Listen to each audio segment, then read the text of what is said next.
I've been asked to examine the symbolism of the Joshua tree, and if I were to answer this question in its entirety, my answer would be in multiple paragraphs because there's 3 or 4 different sub-questions that are involved in answering, explaining the symbolism overall.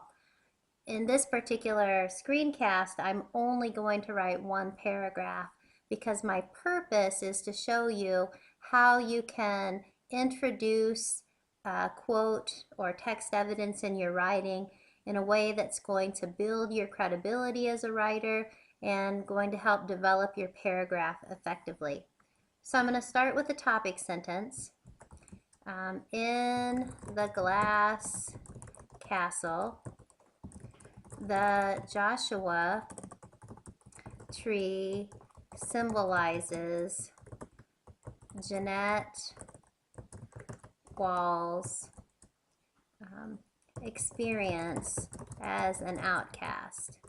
And I want to go ahead and get to the text evidence that leads me to that conclusion.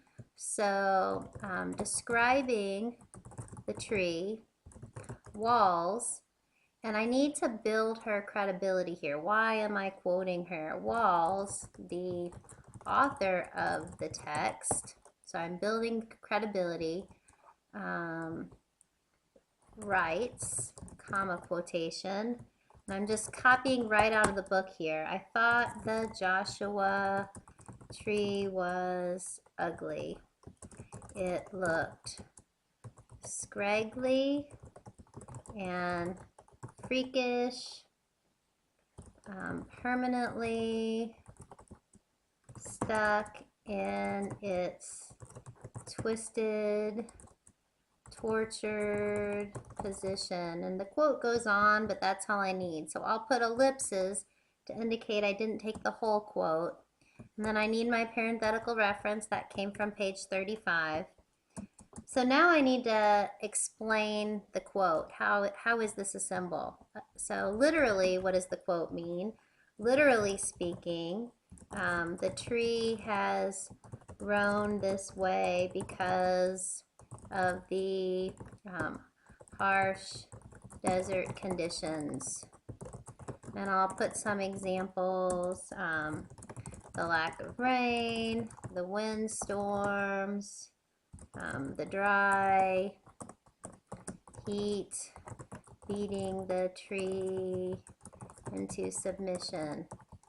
Now, how does this connect to Jeanette Walls? I need to explain that. So, in many ways, Jeanette has also been beaten down in her life.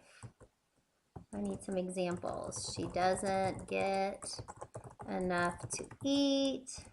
Her clothes are worn out. And she has been forced to care for herself at an age where other children are still coddled or provided for by their parents. So I need to drive home this connection. Like the scraggled Joshua tree, Jeanette's red hair, thin frame, and worn clothes make her stand out as a misfit. This is why, let me give some examples. She is labeled dumb by her teachers and bullied by her peers. Now let me drive home the symbolism. The ugliness associated with the Joshua tree represents the ugly side of Jeanette's childhood.